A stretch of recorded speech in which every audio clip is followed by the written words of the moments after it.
Bon lundi à tous et bienvenue dans les brefs de l'écho. Au Cameroun, les centrales hydroélectriques en projet de Nachtigal, soit 420 MW, et Lompangar intéressent la firme allemande Andritz Hydro. Au ministère en charge de l'économie, il ressort que l'entreprise Andritz Hydro, spécialisée dans la fabrication des turbines générateurs et autres équipements et matériels de centrales électriques, se propose de fournir divers équipements pour ces deux centrales hydroélectriques. Des discussions entre les parties sont en cours et le ministère en charge du secteur a été saisi pour étudier la question. Sur le terrain, les deux projets visés par l'entreprise allemande ont plus ou moins avancé. En effet, Nachtigal Power Company, la NHPC, entreprise chargée de la mise en œuvre du projet hydroélectrique de Nachtigal, situé à 65 km au nord-est de Yaoundé, la capitale du Cameroun, a réceptionné le 1er juillet 2020 la prise d'eau. Elle est précurseur de la construction des ouvrages définitifs du dit barrage. Pour ce qui est de l'usine de Pied, soit 30 MW du barrage de Lompangar, dans la région de l'Est du Cameroun, son taux de réalisation en fin 2019 est estimé à plus de 13%. Néanmoins, le barrage réservoir de cet ouvrage, soit 6 milliards de mètres cubes d'eau, terminé depuis 2017, permet déjà la régulation du débit du fleuve Sanaga, augmentant ainsi la production de 120 MW en période d'étiage. «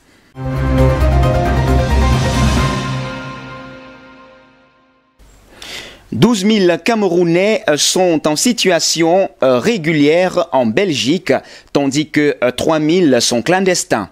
La révélation a été faite au cours d'une audience tenue récemment à Yaoundé entre Jacquine, le nouvel ambassadeur de Belgique au Cameroun, et le ministre en charge de l'économie, Alamine Ousmane Meh.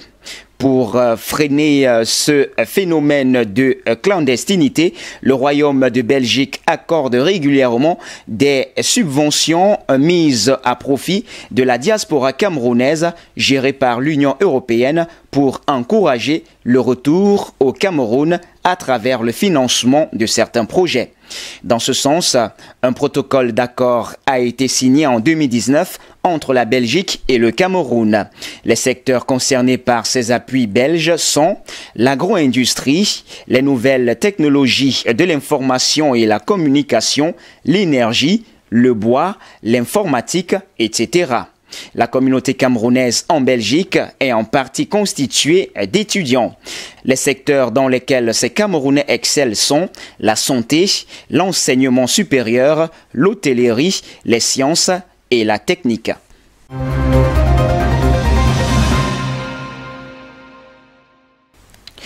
Dans sa note de conjoncture du mois de septembre en cours, la Direction générale de l'économie et de la politique financière du Gabon révèle que l'entreprise camerounaise Express Union fait partie des 4 établissements de microfinance, les EMF, les plus importants du pays. Express Union est classé respectivement derrière les EMF gabonais suivants: Financière africaine de microprojets, la FINAM, Loxia, filiale de BGFI Bank, et Épargne et Développement du Gabon, EDG. Ces 4 principaux établissements, FINAM, Loxia, EDG et Express Union, regroupent à eux seuls près de 95% des clients du secteur. Même si ces parts de marché ne sont pas détaillées, Express Union partage avec ses pairs la croissance enregistrée dans le secteur, soit 17,9% au premier semestre 2020. Selon la Direction générale de l'économie, la clientèle du secteur est passée de 193 790 à 228 470 usagers.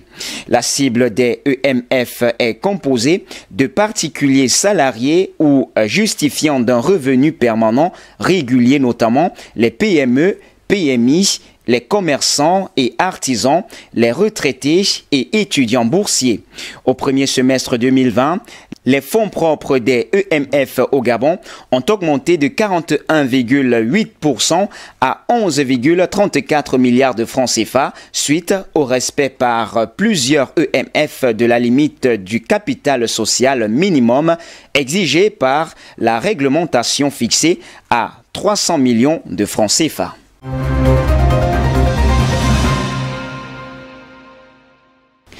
Le lancement calamité de la campagne betteravière en France l'illustre très bien.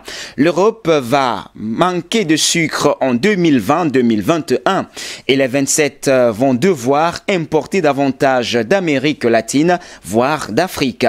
Les deux géants français du sucre, à savoir Tereos et Crystal Union, l'ont annoncé avec des rendements de betteraves en chute libre, moins 10 à moins 50% selon les régions, du fait de la sécheresse et des innovations, et des invasions de pucerons qui n'ont pas été détruits cette année par des néonicotinoïdes. Le volume de la récolte betteravière devrait être amputé de 15% sur tout le territoire. La France est le premier producteur de sucre de betterave en Europe. Le vieux continent va devoir importer davantage de sucre pour équilibrer son bilan, confirme ainsi Thierry Masson, en charge des marchés à la Confédération générale des planteurs de betterave. 2,6 millions de tonnes contre 2 millions de tonnes en 2019-2020, soit 30% de plus. Le sucre produit en Afrique prendra-t-il le chemin de l'Europe? C'est la question, mais c'est déjà le cas et par plusieurs itinéraires. D'abord, l'accord de libre-échange entre l'Union européenne et l'Afrique du Sud qui permet aux pays d'Afrique australe d'expédier un contingent sans droit de douane de 150 000 tonnes et ce sera à nouveau le cas cette année.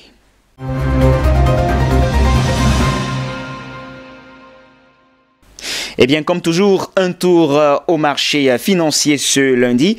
Après avoir perdu près de 5% la semaine dernière, la bourse de Paris se relance ce lundi matin alors que Wall Street a opéré une remontée inattendue vendredi soir. L'indice CAC 40 progresse de 1,6% à 4804 points. Vendredi, la bourse de New York avait réussi à échapper in extremis à une quatrième semaine de baisse consécutive grâce à un rebond sorti de nulle part ou presque. À la clôture, le Dow Jones gagnait 1,3% et le Nasdaq grimpait de près de 2,3% à la faveur d'un ramassage d'une poignée de titans technologiques de la côte. Apple en tête, les GAFAM ayant servi plus que jamais de levier pour inverser la vapeur. Les investisseurs semblent également se remettre à croire à un vaccin contre le Covid-19 alors que Johnson & Johnson a revendiqué une forte réponse immunitaire suite à l'injection de l'un de ses candidats. Les cas de Covid-19 continuent d'augmenter en Europe, tandis que les chiffres d'infection aux États-Unis ne reculent pas d'autant que prévu, s'inquiète ainsi Danske Bank. Pour la banque scandinave, cette progression pourrait contraindre les responsables politiques européens à imposer de nouvelles restrictions à la circulation. Eh bien, c'est donc tout pour les brefs de l'écho de ce jour. Mesdames, Mesdemoiselles et Messieurs, merci de nous avoir suivis. Les informations se poursuivent sur nos antennes d'IBS Télévision. Restez donc des nôtres naturellement.